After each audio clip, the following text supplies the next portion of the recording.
The only real difference between him and Basil is that he was small and had a very large hen-pecking wife. So I didn't have any problems with saying what I didn't think was funny. No, I don't believe that. Why does he say that? It was bold, unapologetic, and side-splittingly funny. A sitcom so brilliantly absurd, it became a cult classic after just 12 episodes. Fawlty Towers didn't just push boundaries, it mocked them, marched past them, and then tripped over them with a smirk. But somewhere amid the chaos, one particular scene crossed an invisible line, one that would never be uncrossed. So, what exactly was in that infamous moment that led to the show's quiet disappearance? Stick around as we uncover the scene that brought Fawlty Towers crashing down, the real hotel horror that sparked a comedy legend. It was meant to be just another place to crash, nothing fancy, just a decent hotel in a sleepy seaside town. The year was 1970, and the Monty Python team had descended on Torquay to shoot Flying Circus.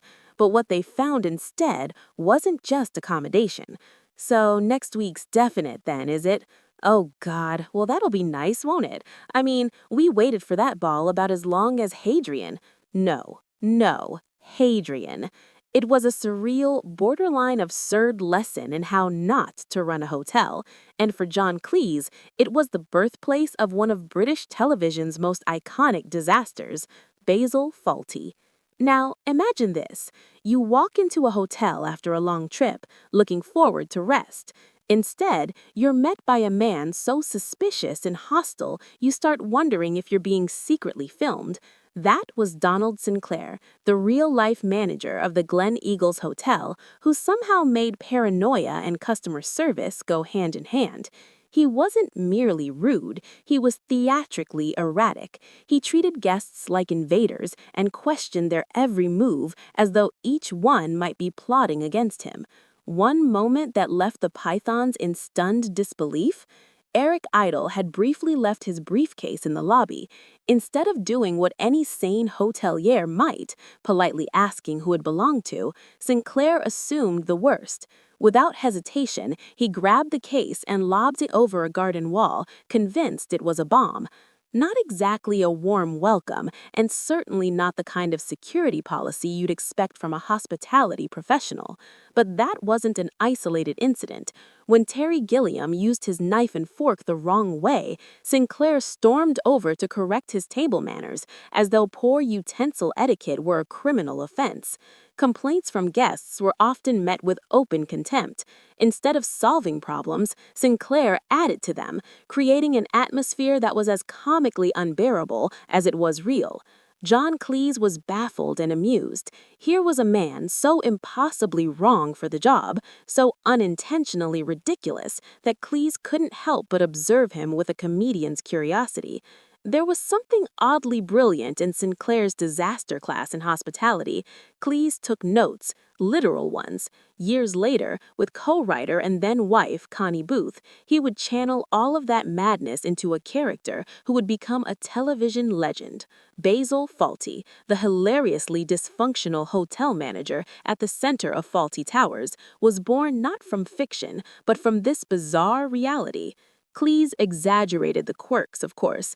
Basil's tantrums, his endless passive-aggressive jabs, and his tragic inability to handle stress were turned up for comic effect. But the core of Basil, his suspicion, social awkwardness, and talent for offending everyone, came straight from Sinclair. The series itself ran for just 12 episodes between 1975 and 1979. Gonna have to sew him back on first. 6 o'clock in the morning. There it is. But it left a mark few sitcoms ever achieve. Every chaotic misunderstanding, every meltdown behind the reception desk was a tribute to that bewildering experience in Torquay. Ironically, Sinclair never fully grasped that he had inspired the show. He passed away in 1981, apparently unaware that his misguided management style had been immortalized in British comedy. But while Fawlty Towers gained legendary status, the real story behind its origin remains stranger and funnier than fiction. It wasn't crafted in a writer's room out of thin air. It began with a chance encounter in a town no one expected to remember, inside a hotel no one expected to talk about, and the man who inspired it all. He thought he was running a tight ship, when in fact he was captaining the Titanic of customer service. Yet for John Cleese, this was only the beginning. Before Fawlty Towers, before Basil, and before the accolades, how exactly did his journey start? Stay tuned to unravel the full story. From chaos to Cambridge, the making of John Cleese.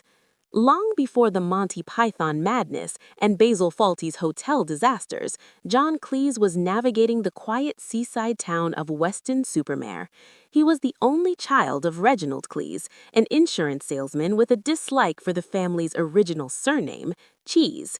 Thinking it far too ridiculous for an army man, Reginald officially traded Cheese for Cleese in 1923, a decision that would later match the peculiar charm of his son's comic legacy. At school, Cleese was towering over his classmates, literally. By 13, he was already more than 6 feet tall, his gangly presence a source of attention before his wit ever was.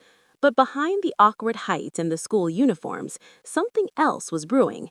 His early education at St. Peter's Preparatory School, paid for by a family inheritance, planted two essential seeds: a love for language and a sharp eye for human behavior.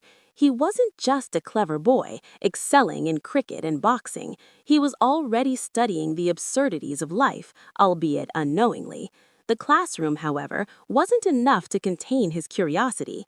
A statue prank during his time at Clifton College hinted at the kind of humor Cleese would come to master: dry, visual, and oddly intellectual. He painted footprints leading away from a statue of Field Marshal Haig, as if it had wandered off to the bathroom. Juvenile mischief, perhaps, but even then it was storytelling through farce. Still, not all moments were humorous. When Cleese discovered at 17 that he had been passed over for a house prefect's position despite his academic success, it left a mark. In his own words, it shifted his view of fairness and respect, something that would echo in the satirical lens through which he later examined authority figures and institutions. With university places under pressure due to the end of national service, Cleese had to delay his dream of attending Cambridge. Instead, he returned to his old prep school not as a student, but as a teacher of Latin, science, English, and history. Ironically, the Latin lessons he once taught would find their way into Life of Brian, where Cleese's character famously corrects the grammar of anti-Roman graffiti. Every odd detour in his path somehow became part of his creative arsenal. Eventually, he claimed his spot at Downing College, Cambridge, to study law, but fate had other plans. At a student fair, the Footlights Theater Club asked if he could sing or dance. No, Cleese said bluntly, adding that if there was anything worse than his dancing, it was his singing. "So what do you do?" they asked. "I make people laugh." And that quite literally was his foot in the door. At Footlights, Cleese crossed paths with future collaborators Tim Brooke-Taylor, Bill Oddie, and the one who would change everything, Graham Chapman. Together, they began crafting the kind of strange, cerebral, and anarchic comedy that would go on to reshape British television. Even after graduating with a law degree in 1963, Cleese's father continued sending him newspaper ads for retail management jobs, just in case this comedy thing didn't work out. Still, one question remains: how did this academically give trank-pulling schoolboy transform into a comedic powerhouse before Fawlty Towers ever aired? Stay tuned to unravel the full story. Fawlty Towers, a brilliant mess of genius and marriage. If you ever wondered how a hotel run by a man on the brink of madness became one of the most beloved sitcoms in British history, it wasn't because John Cleese had a solo stroke of brilliance. Instead, it began with a marriage, not one built to last, but one that sparked creative magic. Cleese and Connie Booth took a real-life experience so hilariously disastrous it stuck with them for years and turned it into something unforgettable. It all started during a notorious stay at the Glen Eagles Hotel in Torquay, where Cleese found the hotel managers so ridiculously rude and incompetent that it bordered on satire. Most people would just leave a bad review, but Cleese and Booth saw something else: comedy gold. The idea of a short-fused hotel owner tangled in chaos refused to fade, and soon the seeds for Fawlty Towers were planted. But rather than just make a show about a cranky innkeeper, the duel sharpened every moment with wit, confusion, and characters so outrageous they somehow felt real. When the show first aired on BBC in 1975, sticking out like this, has it come away? It didn't exactly charm the critics. One called it a disaster, confused by its fast-paced humor and absurd scenarios, but the audience, they understood. Audiences immediately clicked with the manic energy of Basil Fawlty, Cleese's towering bundle of nerves and fury, alongside the sharp-tongued Sybil, the ever-grounded Polly, and poor hapless Manuel, who turned every misunderstanding into an explosive mess. What made the show truly stand out wasn't just the slapstick chaos, but the intricate timing and farcical tension in every scene. Every episode was a